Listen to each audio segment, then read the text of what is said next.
everyone. Thank you for coming. My name is Fernanda, and today I will be presenting over my experiences and studies through my ISM mentorship.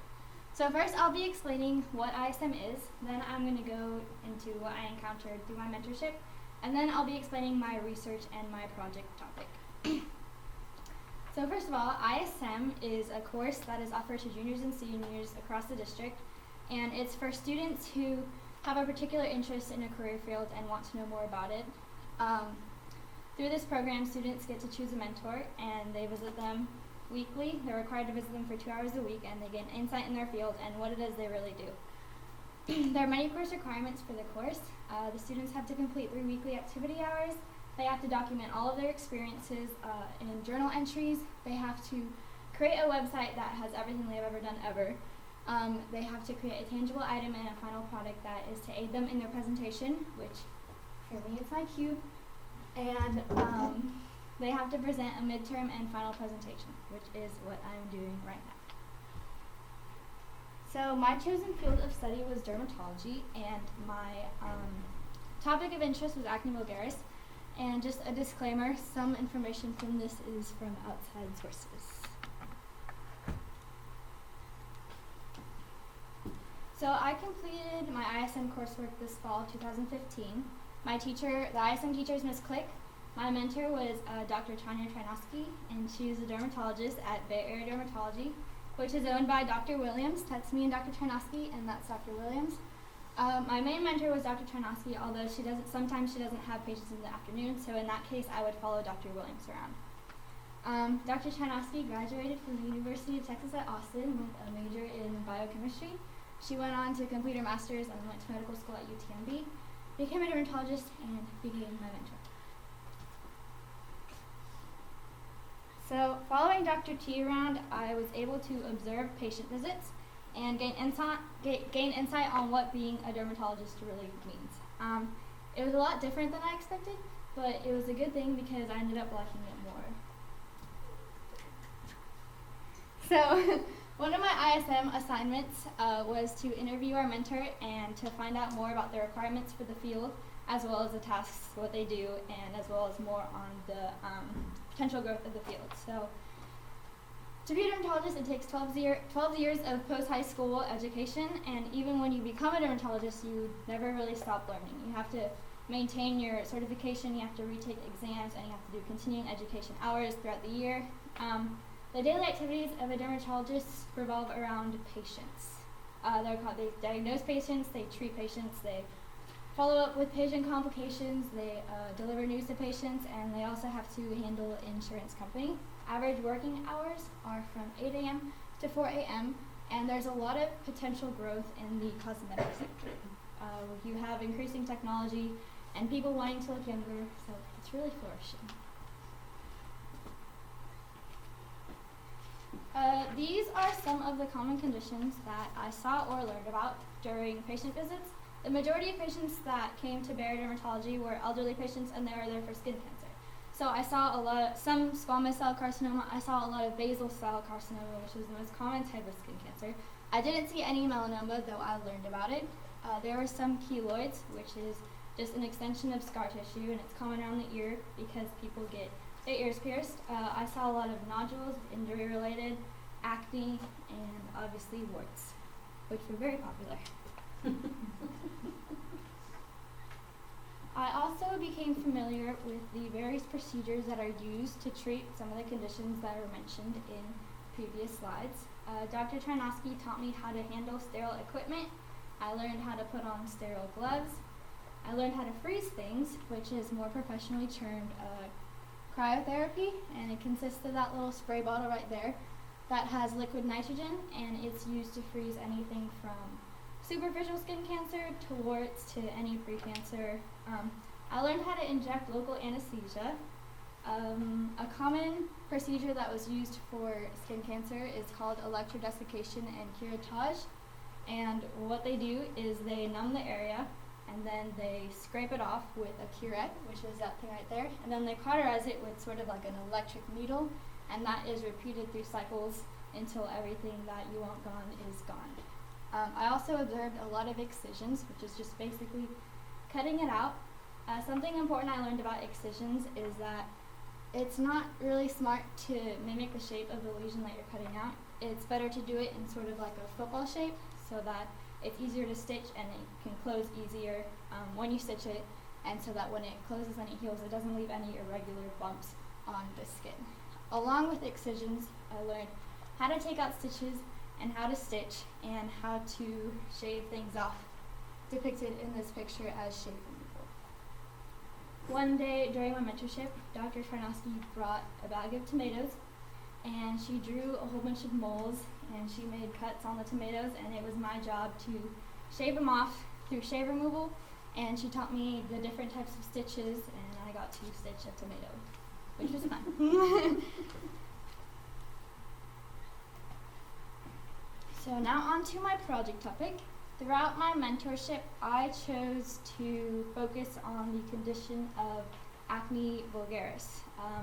Throughout my mentorship, I studied the causes and the effects, and I really kind of wanted to figure out what was true and what was not, especially with everything on the internet and especially being in high school and hearing all these crazy things. There's a lot of hazy lines about what can actually be used to treat acne, as well as like what's true and what's not true, and the weird crazy treatments, home remedy treatments. So I conducted a survey throughout my high school. It was a stratified survey, which means I asked 25 freshmen, 25 sophomores, 25 juniors, and 25 seniors for a total of 100 kids, and I asked them basic questions about acne. My goal was to identify the prevalence of acne in an adolescent population, as well as to assess the extent of knowledge over it in an adolescent population. So I asked them things like, have you ever had acne? What do you think causes acne? What do you think is effective in treating acne? How does acne affect your self-esteem? Do you have a dermatologist, etc.? Out of the 100 people that I asked, 82% attested to ever having acne, which is huge. And the majority of people thought that what you eat is the main cause of acne. And a significant amount of people said that acne did affect their self-esteem if they have ever had it. So this is a fun little audience participated trivia that I wanted to give to y'all. So these are just some common myths, misconceptions, or myths or facts about acne. So I'm going to read them and you can contemplate them throughout my presentation, and I will explain them during my presentation, and then we will go over them at the end. So number 1, is toothpaste an effective treatment for acne? A lot of people have put toothpaste on your pimples. I want to know, do you think if this works? Can diet induce acne? Does what you eat make you break out? A lot of people say that chocolate makes them break out, that they ate a greasy pizza or potato chips and the next day they have a pimple. Can stress induce acne? Finals are coming up this week. Should you pop your pimples, and can topical application of aspirin get rid of acne? I was unfamiliar with this kind of home remedy, but then I was introduced to it and then I researched it, and there's actually a lot of things online about it. So those are my questions to you. Now to my project topic. What is acne vulgaris? Acne vulgaris is a skin condition that is characterized by the blockage and or the inflammation of the pilosebaceous sinus. Pilosebaceous sinus refer to a hair follicle with its adjacent sebaceous glands. So here you have a follicle, there you have the sebaceous glands. There are 3 classifications of acne based on morphology, and there are 3 common subtypes or grading of acne based on severity. The 3 classifications of acne based on morphology are comedonal, inflammatory, and nodulocystic. Comedonal acne consists of open and closed comedones, which are simply fancy words for whiteheads and blackheads. Open comedones are blackheads, closed comedones are whiteheads. Inflammatory acne consists of papules and pustules, which are just comedones that have become infected with the bacteria P. acnes and have become inflamed. Then you have nodulocystic acne, which consists of nodules and cysts, which means that the actual follicle has ruptured and all of the debris in the follicle has seeped into the dermis. It's important to classify acne based on severity, because depending on the severity of acne you have, you will be treated differently. You'll be given different treatments or a different combination of treatments. Mild acne, those are open and closed comedones. Mild acne consists of comedones and a few inflammatory lesions, as you can see. Moderate acne has a few more of these inflammatory lesions. You have more inflamed, you have more papules and pustules, it's redder, more inflamed. And severe acne consists of a lot of inflammatory lesions, and you'll have diffuse scarring, and you can have scaling and all that sort of stuff. As for acne factors, there are many factors that can contribute to the formation of acne, and most of them are sort of intertwined. Like you'll have one factor which will lead to something else, which will lead to something else, which will lead to acne. The first one that I'm going to talk about is increased sebum production. This is caused by hormones. That's why during puberty, a lot of adolescents start to break out, and what the hormone does is it overstimulates the sebaceous gland. It causes it to secrete more oil, which can lead to an increased chance of follicle being clogged and clogged with all that sebum. The next factor is when keratin and sebum clog the follicle. This is due to hyperkeratinization, and it results when the follicular epithelium desquamates abnormally. So to explain that, I have my cube. So here you have a hair follicle. This pink thing outlining the follicle is called the follicular epithelium, and what it does is it sheds, like your skin, it sheds cells regularly. The normal function of these cells would be to exit the follicle, become an extension of the epidermis, and then shed like skin does. However, when hyperkeratinization occurs, which is genetic, it means that you have an excess of the protein keratin in your skin. And what that does is it causes these shedding cells to, it acts as a cohesive, like as a glue, and it causes these cells to stick together so that when they exit the follicle, they get stuck. And then after that, when the sebaceous gland secretes sebum to moisturize the skin and lubricate the hair, that gets stuck too, which creates a suitable environment for P. acnes bacteria to proliferate, and that causes inflammation. And it can get as worse as the follicle actually rupturing and all of the follicular debris seeping into the dermis. Another thing known to not necessarily cause acne but flare it up, that's not on here, is stress. According to my research, the exact mechanism isn't very well known, but what is known is that the cells that produce sebum have receptors for stress hormones. So when you're stressed, it can also, like androgens and other hormones, overstimulate the sebaceous glands. Also, notice that there is nothing about food on here. A lot of people like to blame their skin on what they eat. However, according to the dermatologic world, there is no concrete evidence on that what you eat can affect your skin whatsoever. So I take this in a positive light, knowing that I can eat a lot of chocolate. As for treatments, besides like the regular over-the-counter salicylic acid and stuff, these are some basic treatments that are prescribed to patients by dermatologists. A topical retinoid is a vitamin A derivative that normalizes the desquamation of the follicular epithelium and promotes cell growth. So what this does is it helps prevent those cells from sticking together and clogging the follicle. Benzoyl peroxide is an antibacterial. It targets P. acnes. It also acts to decrease inflammation, and it's a comedolytic, meaning that it prevents the formation of comedones. Then you have oral and topical antibiotics. These also target P. acnes and reduce inflammation. Then you have oral isotretinoin, which is a very strong medication, and it's a retinoic acid derivative that targets all 4 factors of acne development. This usually won't be prescribed unless someone has very, very severe acne. And depending if you have mild, moderate, or severe acne, you'll receive one of these or a combination, or whatever suits your condition best. Another thing that is helpful, especially for women, is the pill, birth control, helps in regulating hormones, and it can clear up the skin that is caused by those hormones affecting the sebaceous glands. Also, in an attempt to get rid of the pimples, people often pop their pimples and squeeze them, but this is causes more harm than done because it can lead to scarring, and you can accidentally, instead of pushing all that stuff out of your skin, sink it further in. So I did my research on old wild soil treatments. I kind of wanted to assess 3 common ones and figure out why they work, why they don't, if they do, why, and if they don't, why do people think they work.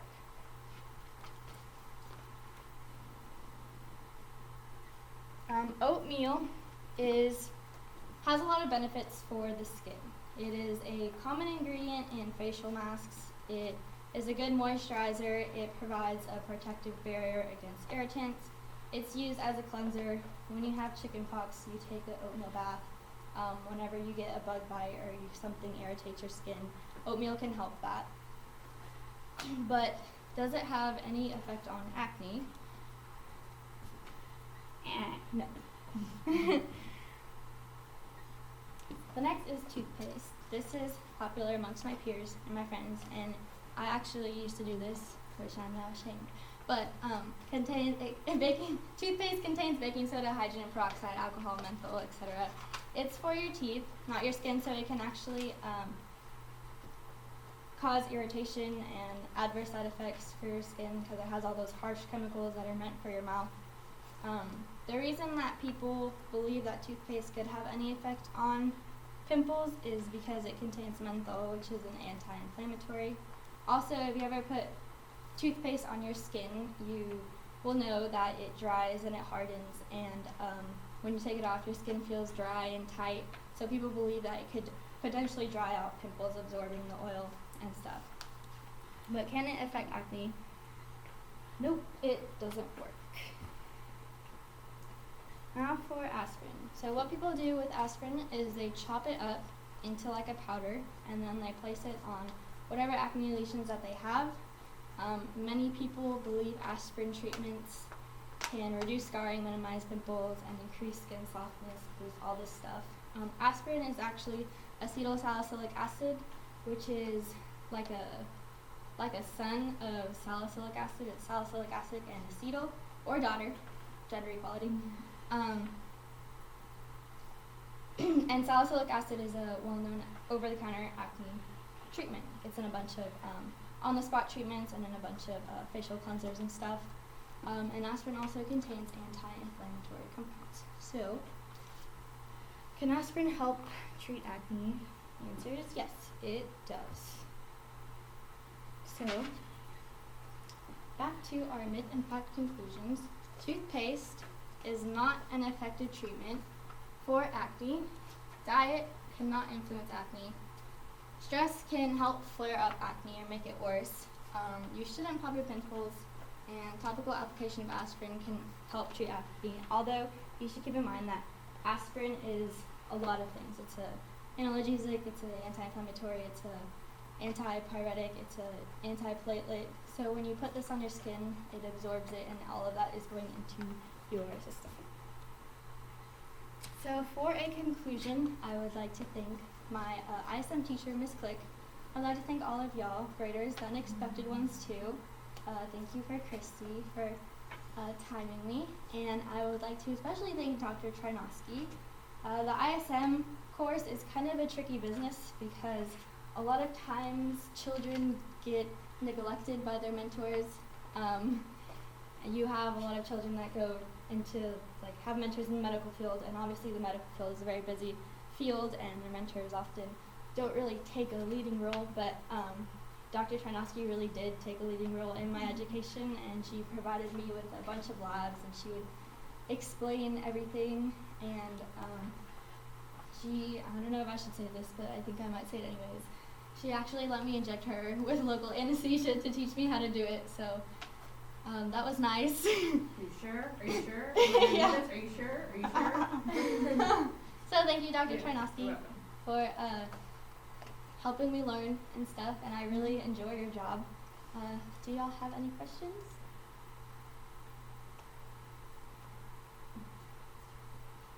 I have a question. Yes, Dr. Cassie? Yeah, so do you find that acne is something that could be easily treated, or do you find that it's a lot of talk therapy goes into it too? Oh, definitely a lot of talk therapy. Yeah. Yeah. And it depends on the severity that you have it too. And it's also a lot of, it's also psychological in a sense too, because if you have really severe acne, it can definitely affect your self-esteem and how you view yourself as a person. Yes, Christy? So, going through ISM and learning all about your skin, do you think that you come up with better ways to take care of your skin instead sure, of using yeah. home remedies? Yeah. All right, thank you all for coming. Nice job. Thank you. Okay, Yeah, for I the did. record, your final product was the pilosebaceous cube. Yes. Okay, you're a screenshot off, but you're lucky I knew when it started, so What? you were still good. Yeah, I 20 have minutes. the time up there. Yeah. 20 minutes is a long time. I know. You my mouth did is very, dry. very well. Your vocabulary was straight up. Here you go.